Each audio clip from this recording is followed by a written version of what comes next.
예, 우리 좌우에 계신 분들 서로 축복하며 인사하십시다. 여름 더위에 건강하시고 주의 나라에 헌신하십시다. 인사하겠습니다.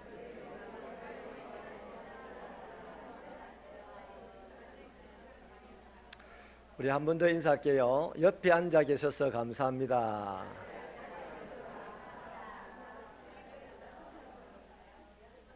예, 우리 한 번 더 인사할게요. 아주 진심으로 축복하는 마음으로 30년은 거뜬하게 앉아 계십시오. 이렇게 인사하십시다.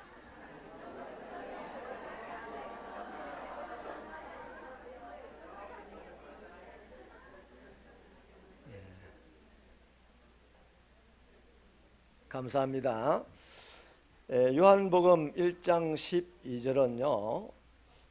영접하는 자 곧 그 이름을 믿는 자들에게는 하나님의 자녀가 되는 권세를 주셨나니 이렇게 선언을 합니다. 이걸 한마디로 구원이라고 하죠.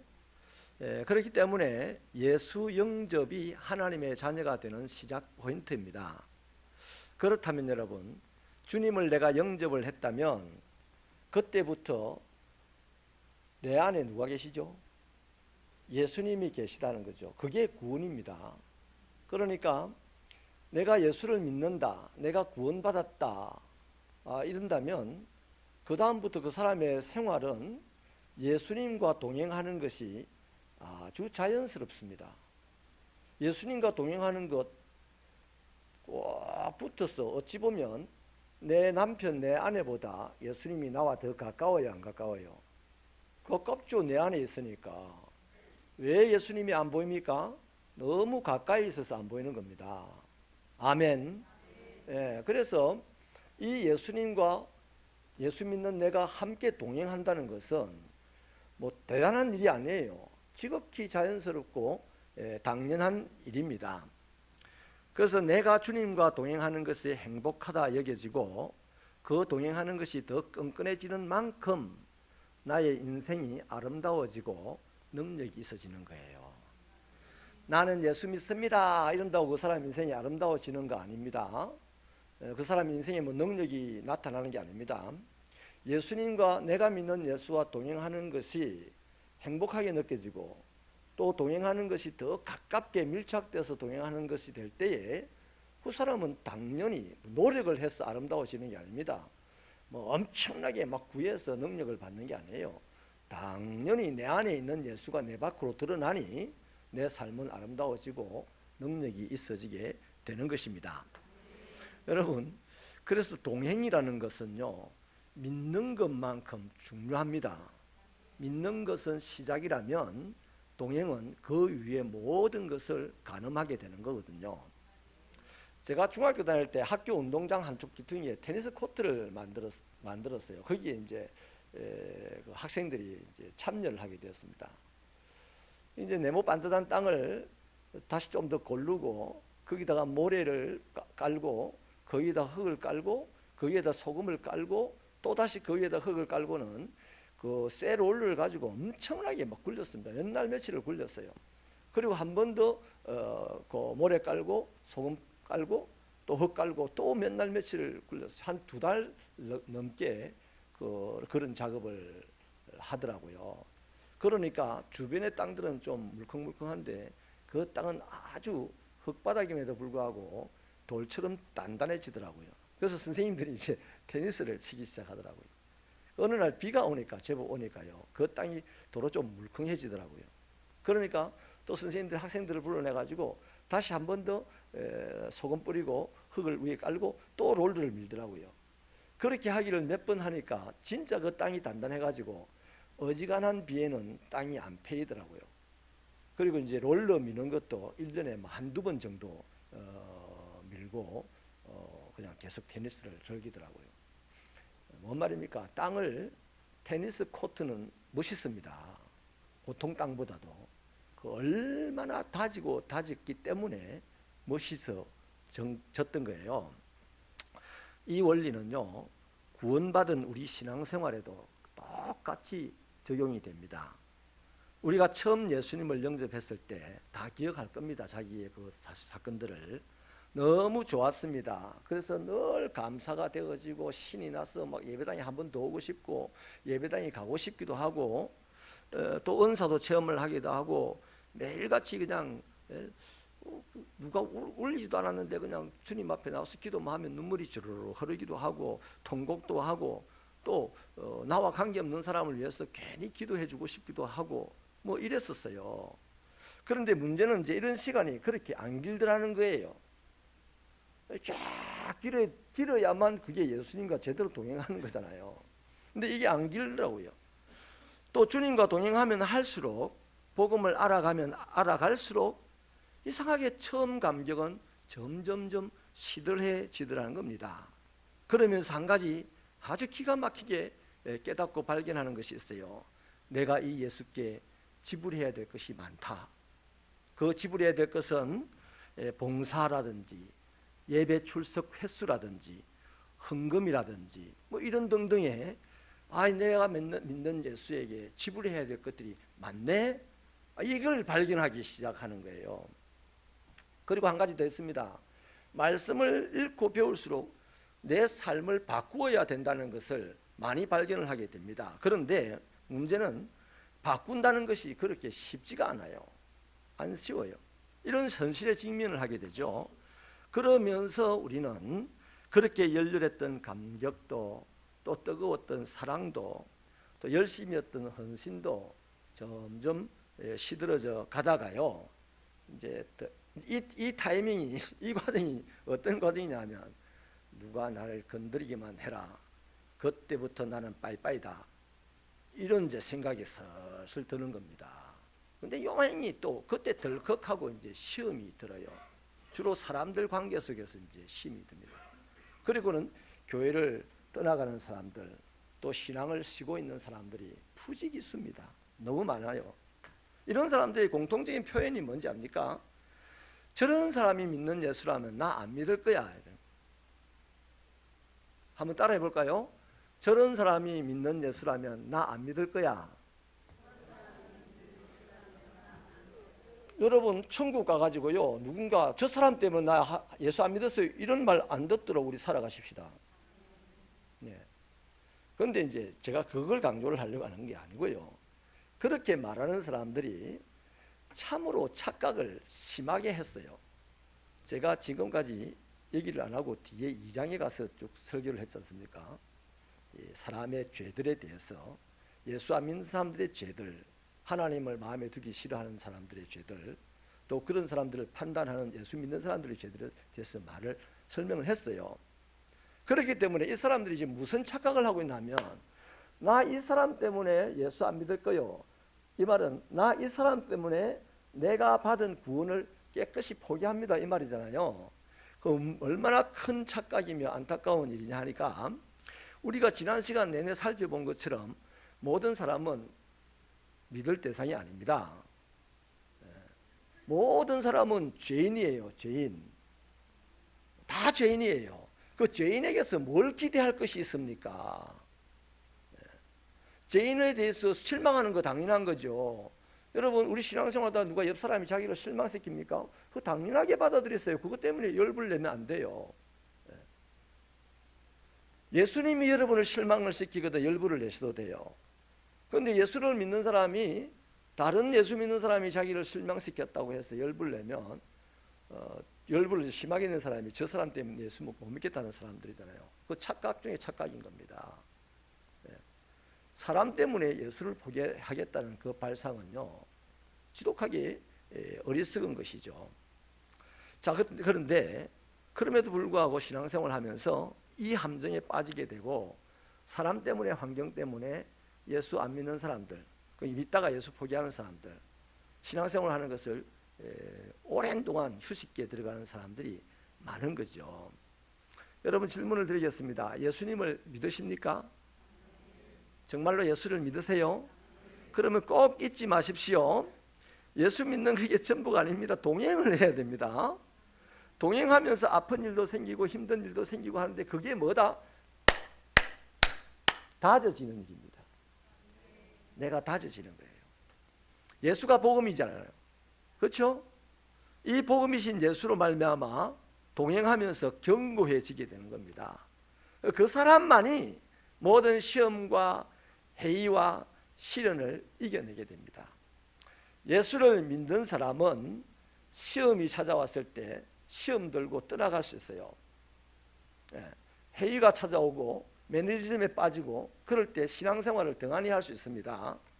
그런데 예수를 믿는 그 사람이 예수와 동행을 해가면서 예수로 말미암아 다져질 때에 그 사람은 어떤 회의감이 들어도 어떤 환경의 어려움이 찾아와도 어떤 사람이 나에게 시험거리를 제공해도 그것 때문에 흔들리지가 않는 거예요. 왜? 견고한 사람이 되었거든요. 심지가 굳은 사람이 되었거든요. 그러니까 믿는다고 굳어지는 게 아닙니다. 믿음은 매 순간순간 확인해야 되는 하나님의 사건이에요. 그런데 동행은 쭉 이어지는 관계입니다. 관계. 그래서 동행을 하면서 예수로 말미암아 다져지게 되면 그 사람의 신앙은 성숙된 신앙, 성장한 신앙이 되어서 점점 주님을 닮아가게 되고 점점 아름다워지게 되고 점점 능력을 발휘하게 되는 거예요. 오늘 바울이요, 이 본문은 바울이 기도하는 내용입니다. 로마 교회로 가고 싶다 하는 그 목적을 가지고 기도하는 내용을 편지 서두에 쓰고 있는데, 바울의 기도에는요 매우 성숙된 신앙의 모습을 보여주고 있습니다. 바울의 이 기도가요 세 가지 굉장히 성숙한 모습이 있는데, 첫째, 바울의 기도는요 감사가 넘쳐요. 감사가. 따라합시다. 바울의 기도는 감사가 넘치더라. 우리 8절을 읽어볼까요? 힘차게요. 시작.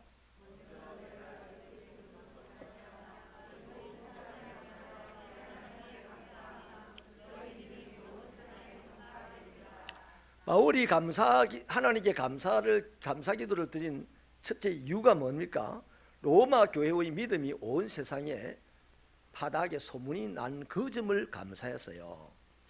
여러분, 로마 교회는 바울이 개척을 한 교회가 아니고 바울이 누구를 지도한 교회도 아니에요. 바울과는 전혀 관계가 없는 그런 교회입니다. 그런데 그 교회 성도들이 믿음이 좋다는 소문을 들었어요. 바로 그 점이 너무너무 감사되어졌습니다.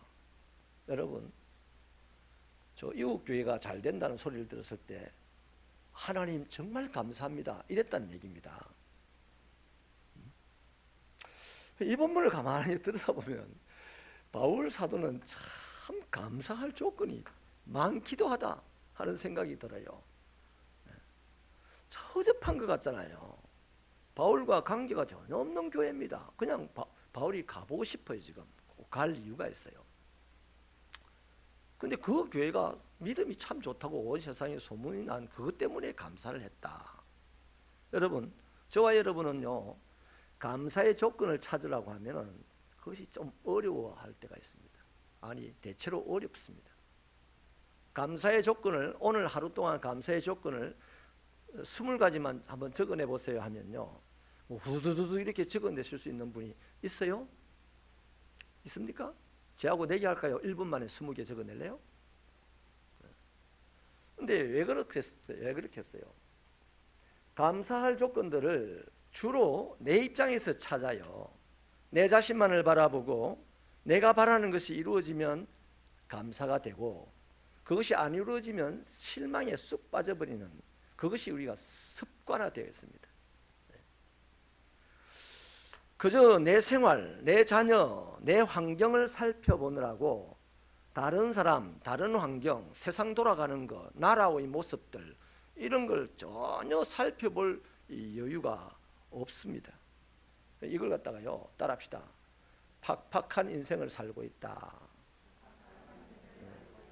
그냥 자기 일, 자기 자식, 자기 집안 이것만 쳐다본다고 하루 종일 바빠요. 주변이 어떻게 도는 관심도 없어요. 이걸 팍팍한 인생이라고 합니다. 그런 것 때문에 세상은 삭막해져 가고 있거든요, 지금. 근데 바울은 그 교회가 아무 관계도 없는, 자기가 지도를 한 것도 아닌데 믿음이 좋다고 소문난 그것 때문에 너무 하나님께 감사가 되어지는 거예요. 사도 바울이 지금 이 성경을 통해서 우리에게 뭘 말씀을 하고 싶습니까? 뭘 말씀하고 싶어 할까요? 이럴 것 같아요. 제발 눈을 좀 떠서 쳐다봐라. 네 주변을 한번 쳐다봐라. 세상을 한번 살펴봐라. 여러분, 우리나라 국민소득 3만 불을 넘었다는 소식을 들었을 때 감사한 사람이 있습니까? 우리나라 선수가 올림픽에서 우승을 했다고 할 때 하나님 감사합니다 이렇게 해본 적 있어요? 나와 관계없는데 뭐. 아무 관계없습니다. 그래서 바울이 왜 성숙한 신앙이냐, 왜 정말 복음으로 정말 잘 다져진 신앙이냐, 기도할 때 아무것도 아닌 것 같은데도 본인과 전혀 관계가 없는 일인데도 불구하고 그걸 감사거리로 삼고 하나님께 영광을 돌리더라는 것입니다. 저와 여러분의 감사의 폭이 넓어지기를 바랍니다. 저는 올해 맥추절을 보내면서 참 감사했어요. 저희가 맥추절 예산을 550만 원을 세웠는데요. 650만 원이 나왔어요. 그래서 10% 이상의 성장이 있었어요. 저는 이것을 왜 감사하고 즐겁게 보냈냐면 우리 성도들의 감사의 폭이 넓어졌다. 네. 할렐루야. 믿음이 뭡니까? 제일 중요한 것을 하나님께 바칠 수 있는 것이 믿음 아닙니까? 아브라함이 왜 믿음의 주상이 되고 하나님의 친구가 된다고 하나님 말씀하셨겠어요? 자기에게 제일 중요한 아들 이삭을 그냥 바쳤으니까. 저와 여러분에게 제일 중요한 것이 돈입니다. 돈을 더 감사함으로 더 바칠 수 있게 됐다는 것이 우리 새벽교회의 실질적인 성장, 믿음의 진보라고 봅니다. 할렐루야. 저희 교회는 선교 헌금을 많이 해요. 참으로 어렵고 힘들게 모은 돈을 그냥 큰 뭉텅이 돈으로 선교 헌금을 해요. 이번 주 중에도 제가 선교 헌금을 받았습니다.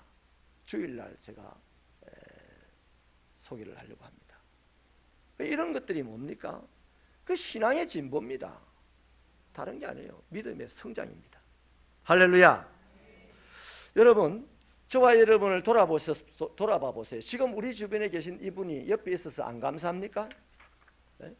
옆에 계신 분이 얼마나 소중하게 느껴지지 않습니까? 네?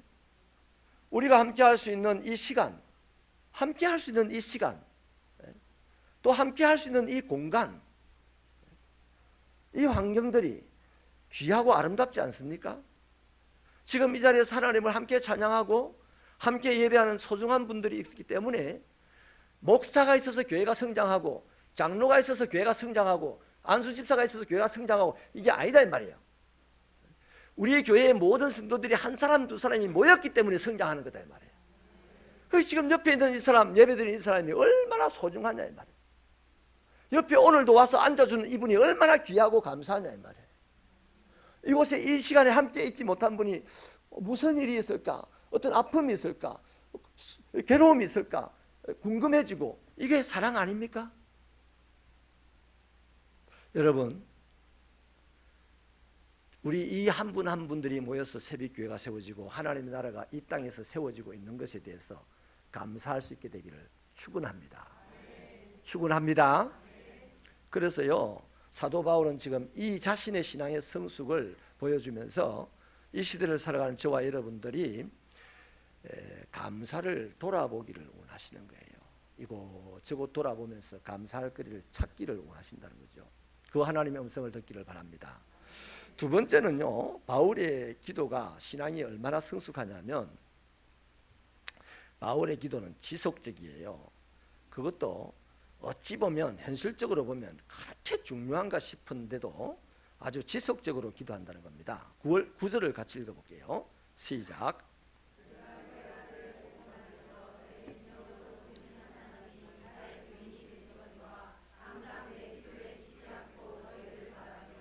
아멘. 젊었을 때 성경을 웅얼웅얼하고 읽으시면 60대 이전에 말을 잘 못하는 사람이 됩니다. 그런데 성경을 읽을 때마다 반듯반듯하게 읽으시면 우리가 세상을 떠날 때까지 말을 반듯하게 할 줄로 믿으시면 아멘. 같이 다시 한번 읽겠습니다. 시작. 내 심령으로 섬기는 하나님이 나의 증인이 되시거니와 항상 내 기도에 쉬지 않고 너희를 말하며. 여러분, 우리는 예수가 복음이라는 사실을 이미 알고 있습니다. 바울은 이 본문에서 바로 그 복음 안에서 하나님을 증인으로 로마 교인들 앞에 세웁니다. 그리고 그 하나님에게 진심으로 로마 교회를 위해서 기도를 해요. 그런데 놀라운 점은 쉬지 않고 기도했다는 말입니다. 바울이 기도해야 될 일이 작지 않고 시급한 일이 작지도 않을 겁니다. 어찌다 보면 그런 일에 비하면 로마 교회, 바울의 목적은 스바나로 가는 건데요. 스바나로 가는 것에 있어서 하나님은 못할 일이 없지 않습니까? 그래서 하나님의 뜻을 기다리고 있는 이 바울의 입장에서 로마가 그렇게 다른 긴급한 일들도 있을 텐데 로마 교회를 위하여서 기도하고 쉬지 않고 기도했다. 자기 심령으로 하나님을 섬긴다. 영으로 푸뉴마라 그래요. 그 성령. 영으로 하나님을 섬겼고 그 섬긴 하나님에게 내가 쉬지 않고 로마를 위해서 기도했다. 우리는 나 자신을 위해서는 40일 기도도 할 수 있죠. 내 자식의 입학을 위해서는 100일 기도도 할 수 있을 거예요. 그런데 자기와 관계없는 지역, 우리와 관계없는 크게 개인적으로 관계없는 박홍 세빛교회, 박남웅 세빛교회를 위해서 끊임없이 기도할 수 있는 것 성숙한 신앙인이 할 수 있는 거예요. 아멘. 나라와 민족을 위해서 기도할 수 있는 것 성숙한 신앙인이 할 수 있는 거예요. 그냥 믿음이 있는 사람이 할 수 있는 게 아니라고요. 지금 저는 이번 금요일 날 우리 성도들 다 오셔서 나라와 민족을 위해서 기도해 주시면 좋겠어요. 지금 나라가 지금 어떻게 되고 있습니까? 엉망진창입니다. 36년 동안 일본의 압제를 당한 것이 지금도 현실적으로 드러나고 있지 않습니까? 그래서 이런 하나님의 은혜와 사랑과 능력으로 온 세상 가운데서 독립하는 대한민국 하나님의 나라 되게 해달라고 기도해야 될 때인 줄 믿습니다. 남의 일이라 생각하지 아니하고 바울과 같은 성숙한 신앙이라면 금요일 날 나오시겠죠? 할렐루야. 새벽기도 11조도 마찬가지입니다. 우리 교회가 다 잘 되는 것, 내 개인적으로 그다지 그렇게 중요하지 않은 것 같아요. 내 자식이 잘 되는 것보다 교회가 잘 되는 것이 그렇게 마음에 와닿지 않습니다. 그런데 새벽기도 11조 교회를 위해서 기도합시다. 이랬으면 내 자식을 위해서 기도하는 날이 아니라 교회를 위해서 3일 동안 내가 새벽을 깨우리라 하고 나오는 거죠. 누가? 성숙한 신앙이니. 새벽기도 성도들 믿음 있는 줄 압니다. 그 믿음이 성숙하게 되기를 축원합니다. 축원합니다. 여러분, 저는요 새벽기도 때마다 우리 성도들을 늘 이렇게 돌아가면서 성도들을 위해서 기도해줘요. 늘 기도합니다. 그런데 유난히 매일 기도해야 되는 분이 있어요. 네, 매일같이 그 사람은 떠올려서 기도를 하게 됩니다. 그런데 일부러 그냥 하는 게 아니고 그냥 툭 튀어나와요. 지난번에 제가 부흥회 갔을 때 기도할 때도요, 한 청년을 위해서 기도를 해주는데 우리 교회 청년 이름을 막 부르면서 아버지 아버지 아버지 하고 기도를 했어요. 끝나고 안수기도 끝나고 난 다음에 그 청년이 저는 그 사람 아닌데요.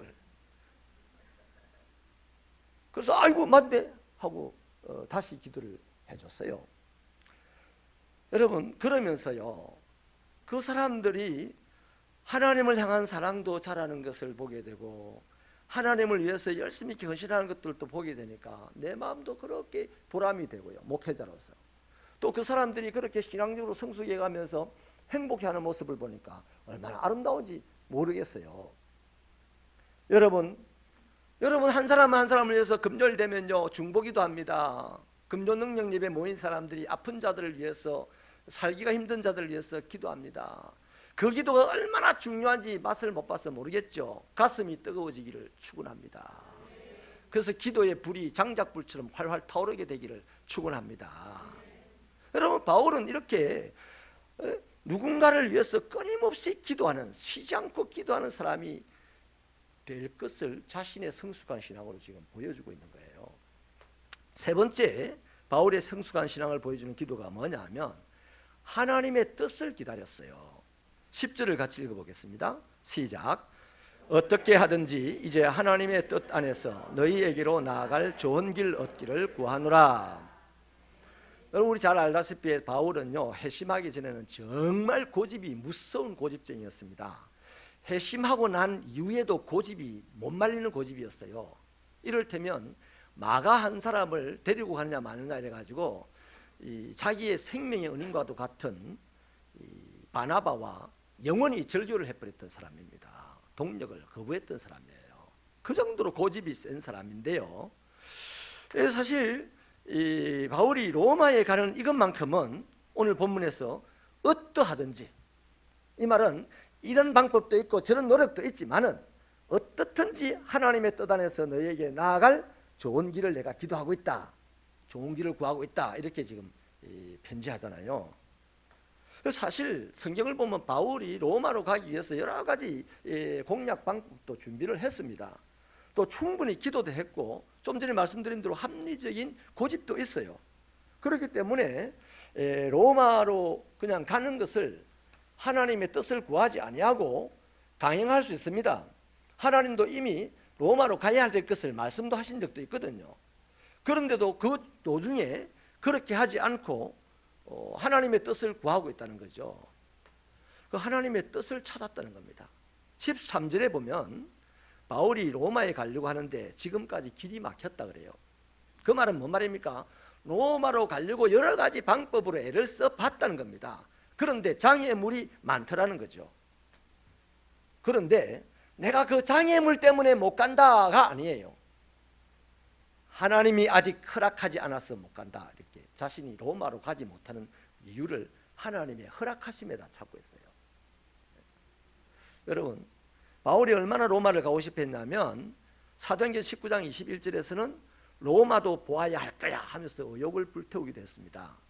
그리고 지금 로마로 가고 싶어서 편지를 쓰고 있지 않습니까? 여기서 우리는 바울의 인간적인 고민을 볼 수 있어요. 뭐냐면 로마로 거쳐서 가면 스바나로 가기가 좋은 겁니다. 왜? 모든 길이 로마로 통하니까. 그리고 또 로마의 정복자들 따라서 쫙쫙쫙 가면 가시니까요. 그런데 잘 안 되잖아요. 또 자신의 나이는 점점 먹어갑니다. 이러다 기회가 영영 오지 않을 수도 있다는 초조감이 생길 수도 있어요. 나이가 든 사람들이요, 왜 큰 실수를 하냐면 이 초조감입니다. 우리나라 정치 지도자들도 대체로 그 케이스입니다. 자기 때에 뭔가 하나를 해야 되겠다. 근데 시간이 자꾸 간다. 이 사람들이 협조를 안 해준다. 그 초조감 때문에 나쁜 악법을 만들어내기도 하고 그랬거든요. 그래서 바울은 그런 인간적인 고민들이 있을 건데 그럼에도 불구하고 바울은 기다려요. 자신의 의지나 방법이 아닌 하나님의 뜻을 따라 움직이겠다 작심하고 있다는 겁니다. 이게 신앙의 성숙입니다. 그냥 믿는 사람은 옳다 싶으면 그냥 자기 힘으로 밀고 나갑니다. 그런데 신앙이 성숙한 사람은 옳다 싶어도 하나님 할까 말까, 하나님 할까 말까 하고 기도하면서 기다리는 거죠. 아멘. 여러분 지금 우리는 신앙생활을 할 때, 또 주의 일을 할 때, 또 개인적인 일을 할 때 무엇에 따라서 움직입니까? 내 욕심에 좋은 대로 움직이고 있습니까? 심하면 생각나는 대로 움직입니까? 나 이런 분을 봐요. 대중 없이 생각나는 대로 움직이는 분을 본다니까요. 이런 분들은요 틀림없어요. 하나님의 뜻을 사소한 부분에서 하나님의 뜻을 기다리지 못하는 사람은요 더 큰 일이 나타났을 때는요 진짜 더 빨리 자기 마음대로 결정을 해버립니다. 그리스도를 알아가면 알아갈수록 우리가 결정을 해야 될 영역이 크고 많아져요. 그러면 우리 마음이 중압감에 시달릴 때도 있습니다. 그렇기 때문에요 사소한 것에서 하나님의 뜻대로 사는 훈련을 받아야 합니다. 사소한 일도 하나님의 뜻대로 하겠다고 기다리고 하는 이 훈련을 받은 사람만이 중대한 일 앞에서 자기 생각대로 하지 않고 서두르지 않고 하나님의 뜻을 기다립니다. 이 사소한 일에서 하나님의 뜻을 기다리는 훈련을 하지 않으면요 그 사람의 신앙은 성장하지 않습니다. 30년, 50년을 신앙생활을 해도요 그냥 믿음은 있죠. 믿음은 있어서 기본적인 생활을 합니다만 하나님의 능력의 역사를 일으키는 그런 신앙의 성장을 할 수가 없다는 거죠. 저는 우리 새벽교회 성도들이 이 지역은요, 믿음 가지고 못 삽니다. 성숙한 믿음 가지고 살아내야 되는 곳이에요. 아멘. 우리는 주로 인생을 살면서요, 내 개인의 문제에서도 보면 큰일이 닥치면 하나님의 뜻을 기다리지 못하고 성급하게 결정을 내릴 때가 많습니다. 하나님은 지금 말씀하십니다. 작은 일에서부터 내 뜻을 기다리는 훈련을 해라. 큰일 앞에서 그래야 내 뜻을 기다릴 수 있다. 내 뜻은 네 마음대로 이루어지지 않는다. 내 뜻은 내 마음대로 이루어진다. 이걸 지금 말씀해 주는 거예요. 할렐루야.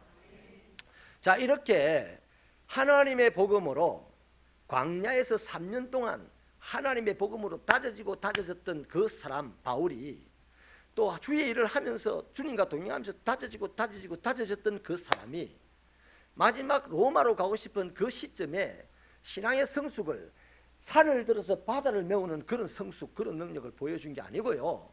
로마 교회를 향해서 기도하는 것을 통해서 하나님의 뜻을 기다리는 이런 모습으로,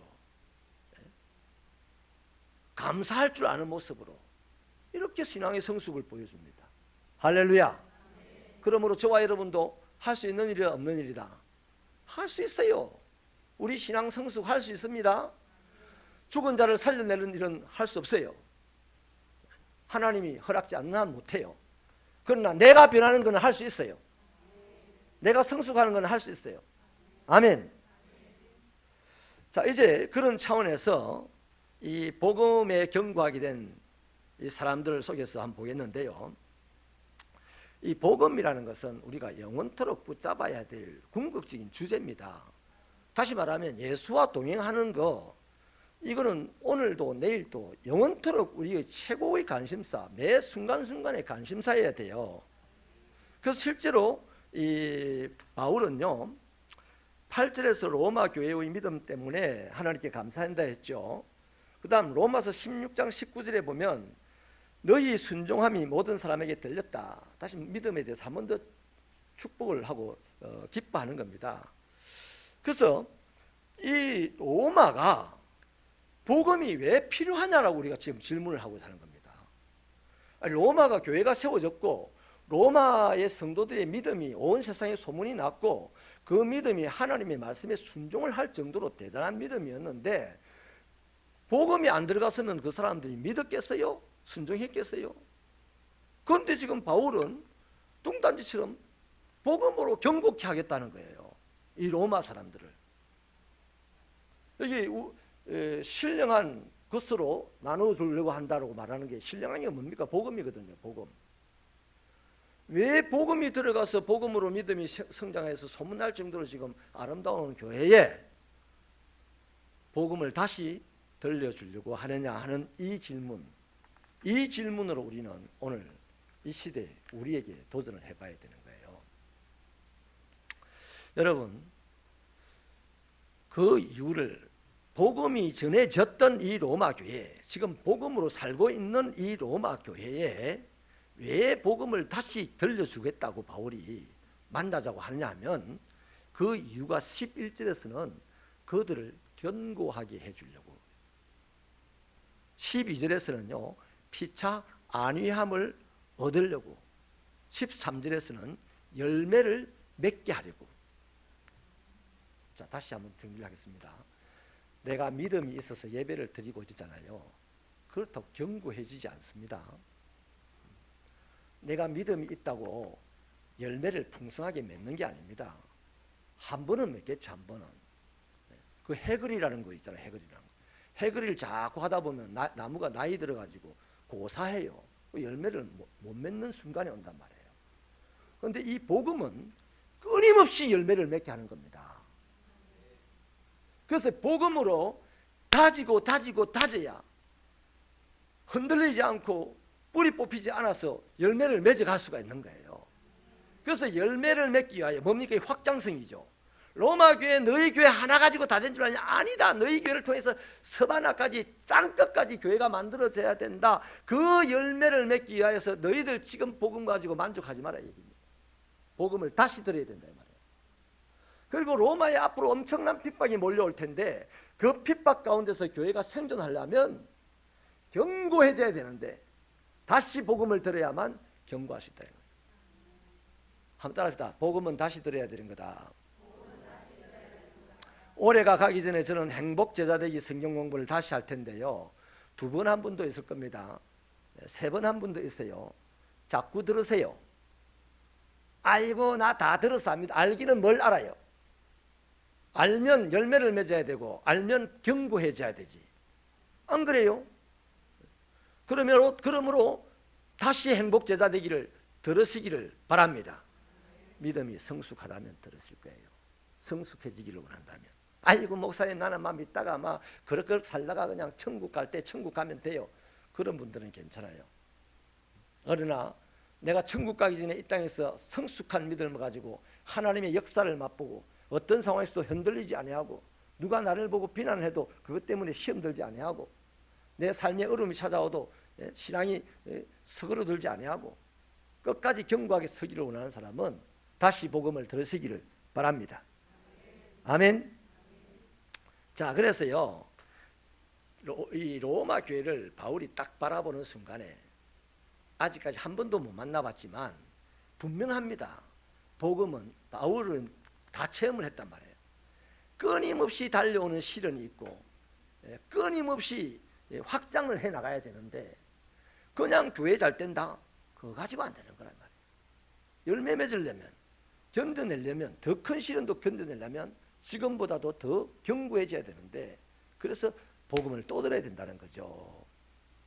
여러분 앞서 이야기했듯이 한 번 구원을 받고 은혜를 체험한 후에 많은 그리스도인들이요 회의에 빠졌기도 하고 피곤해도 회의에 빠지더라고요.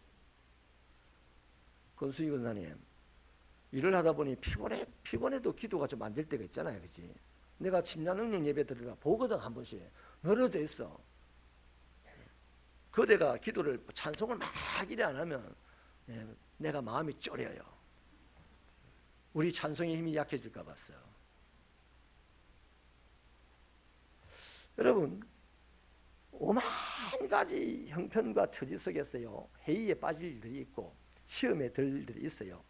또 많은 구원의 은혜를 체험하고 방언도 체험하고 말이죠. 입신도 했다는 사람이 이단으로 빠져가기도 하고요. 타종교로 가기도 하고요. 예수를 안 믿겠다고 그냥 무종교인으로 변질되는 사람들도 많이 있어요.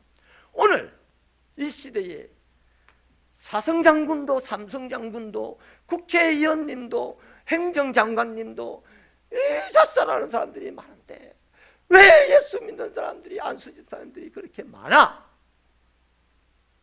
왜 그럴까? 예수를 안 믿었어요. 그래요. 믿음은 매 순간순간 결정되는 거랬습니다. 한 번 믿으면 그 다음 주님과의 관계가 중요합니다. 예수 믿고 난 이후에 주님과의 관계가 잘 안 되면 사람들이 보기에는 예수를 믿는데 자살도 해. 이것이 그 사람들의 문제입니까? 오늘 이 한국 땅에서 모든 예수 믿는 사람들의 코앞에 닥쳐와 있는 문제라고 믿으시면 아멘 하십시다. 우리의 문제예요. 목사님 나는 그렇지 않습니다. 그만한 어려움을 당해봤나요? 몰라요. 그러니 너무너무 지금 시급한 거예요. 다시 복음을 듣고 다시 복음을 들어서 그 복음으로 부서지고 깨어지고 다시 만들어지고 다시 만들어져서 강하고 또 강해야 되는 것입니다. 그래서 열매 맺지 못하는 로마 교회가 보여요. 앞으로 네로 황제가 일었을 때 로마가 핍박에 넘어갈 것이 이 바울의 눈에는 보여요. 그래서 당신들이 견고하기 위해서 어떤 상황에서 하게 되기 위해서 어떤 상황에서도 복음의 열매를 맺어가기 위해서 복음을 다시 들어라 이겁니다. 예수 믿고요. 지금 교회가 된 지 20년입니다. 이 시점이. 그런데 바로 그런 문제점이 바울의 눈에 보였기 때문에 이 경각심을 일으키고 새로운 감동을 밀어넣어 줘야 됐다는 거죠. 그래서 이 경고케 산다는 이 말은요. 이 스테리조라고 하는 헬라어인데요. 힘을 돋우어 준다. 강하게 한다. 단단하게 한다. 뿌리 뽑히지 않게 한다. 뭐 이런 뜻을 가지고 있어요. 지금 이 로마 교회가 20년 된 교회가 소문이 잘 났어요. 믿음이 좋다고. 근데 그 믿음 어느 순간 날아갈 믿음이라는 거예요. 현실적으로 지금 확장이 안 되는 믿음이라는 겁니다. 우리 새벽교회 63년 됐습니다. 확장하는 것이 사명입니다. 견고해지는 것이 사명입니다. 그래서 복음 다시 들어야 되는 거예요. 할렐루야. 여러분, 복음으로 견고하게 되면 그 사람은 건강한 신자가 될 것입니다. 날마다 살아있는 생생한 은혜의 삶을 살 수가 있습니다. 어떤 환경에도 흔들리지 않습니다. 내가 복음을 다시 듣고 다시 들어서 견고해지는 만큼 그 사람은 생생한 은혜의 삶을 살게 되고 간증 있는 삶을 살게 된다는 거죠. 내가 30년 예수 믿었어 하는 그거 가지고 은혜로운 삶을 살게 되는 거 아니라는 겁니다. 바로 복음으로 다시 견고하게 되고 또 다시 견고하게 될 때 그 사람이야말로 이 세상 모든 사람들에게 소망의 언덕으로서 살아가는 자가 될 줄로 믿으시면 아멘입니다. 말씀을 마칠게요. 수많은 그리스도인들이 오늘 이 시대에 신앙생활에 실패합니다. 넘어집니다. 그래서 이런저런 핑계를 대기를 주로 사람 때문이라고 핑계를 댑니다만은 정확한 답은 본인이 복음의 기초에 서지 않았기 때문에, 복음의 기초에 섰음에도 불구하고 그 복음을 다시 듣고 다시 들어서 견고해지지 않았기 때문입니다. 이런 목사의 설교를 기분 나빠하는 사람이 있어요. 목사님 내 신앙을 어떻게 보고요? 뭘 어떻게 봐요? 엉망진창으로 봅니다. 왜? 우리의 신앙은 엉망진창일 가능성이 농후합니다. 아직까지 그 풍전등화 같은 위기를 안 당해서 신앙을 가지고 있는 거지. 아멘. 그래서 저와 여러분이 내 삶이 복음 위에 견고하게 되기 위해서, 내 삶이 어려운 환경 가운데서 여전히 신앙의 열매를 많이 맺기 위해서는 복음으로 또 무장하고 또 무장해야 됩니다. 지금 시대가 어렵다 하잖아요. 너무 어렵다 하잖아요. 1차적으로 경제적으로 어려워요. 사람들의 사상이 복잡하게 돌아갑니다. 문화적으로도 아주 뒤죽박죽이 되어갑니다. 이런 무시무시한 세력들이 마치 헛구름이 이렇게 몰려오면서 갑자기 캄캄해지듯이 오고 있는데, 우리 어제의 믿음, 내가 목사가 됐다고 견딜 수 있을 거다, 이런 거는 순 거짓말이에요. 착각이에요. 다시 준비해야 됩니다. 뭘로? 복음을 다시 들어서 준비해야 되는 거예요. 우리 교회 모든 성도들, 중직자들부터 복음으로 재무장하시게 되기를 소원합니다. 그러셔서 어떠한 바람이 불어도, 어떤 소나기가 와도, 우리를 어렵게 하는 온갖 종류의 고난이 온다 해도 흔들리지 않는 중직자들이 되십시오. 그러면 성도들이, 이웃 사람들이 그 사람을 보고 안정감을 갖게 돼요. 그 교회는 든든하고 평안하게 세워져 가는 거죠. 그러므로 이 시대는 다시 한번 복음으로 견고하게 되는, 이걸 위해서 복음으로 재무장해야 될 시점이다 하는 말씀을 드립니다.